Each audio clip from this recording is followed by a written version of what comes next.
akukwasa ekibyago akutuma kuserengeta mu nkulubagga bigere ku mitunda ebikutuusa wonoolya n'osanyukira ebikutuusa wootolye n'osunguwala kale nno sijja kukuma kkungu mu botongo lyakuma mu mulyango wano wentuuse weewaawo bagamba wootoyitidde weewaawo eggolulyo leero ndi ne banaffe aba Hope Organics n'olwaleero tugwaŋŋananyeeko mu kunjana kidugu tulabe engeri gye tulambulula ebikuta etimba n'emigadde. Hope Organics bano bakugu mu byennima era oba oyagala kubeebuuzaako mu byennima bw'oba olina kyoyagala okumanya ku bikwatagana n'obulimi Hope Organic weebali be banno be bayinza okukulambululira buli kimu ate ne batakulekerayo n'ovaawo nga wamma naawe otegeredde ddala ddala era nga okuguse mu byennima. Omulundi guli nabaleetera Hope Organics ne mbalaga omusiri ogw'ennyaanya gwe balimye mu kibuga nammwe mwasigala mugwewuunya bangi nabalaba nga munyeenya emitwe okufaananako enkerembejje ebuuse ku nzigajja. Hope Organics bukugu bwe bayolesa bokka kakati ate omulundi guno batuleese mu nnimiro ya kasooli naye nga nze Musisi Bosa Geoffrey Munabusiro ya Muvule Nantagwira kyeya kimu kiwoowolo munnyo gwa vvu Ssengule 222 ngenda kubalambululira kasooli bamutuma kasooli omanyi amannya ag'ebintu bye tugayita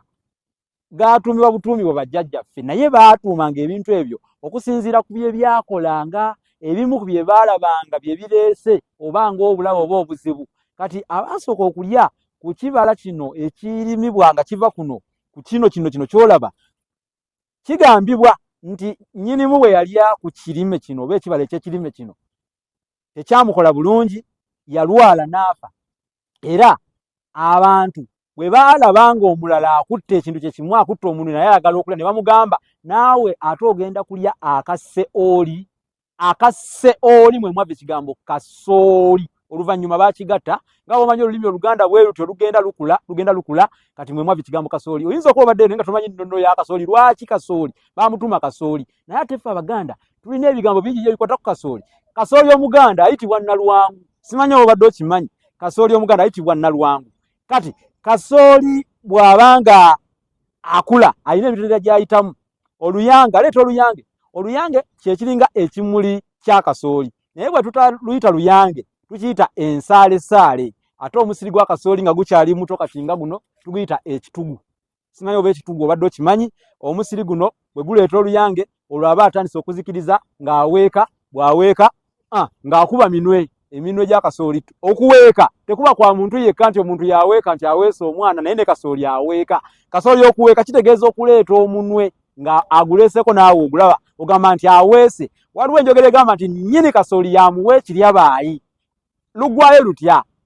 nnyini kasooli yamuwa ekiryabaayi olugira nti kati azikirizza kasooli okuzikiriza kitegeeza aba atuuse ku mutendera waasobola okuliibwa kale nno weewaava ekigambo ekyo nnyini kasooli yamuwa ekiryabaayi olugira nti kati azikirizza abaayi be babbi b'emmere abagibba ng'ekyali ku musiri kati nga wano ne bamugwamu ne bamunoga kasooli tebamunoga bamunuula ekikola ky'okunoga kasooli tukiyita okunuula kasooli ne bamunuula naye nga si waabwe awo tubayita abaayi ne bwe liba ttooke oli n'aliyunjayo mu lusuku nga si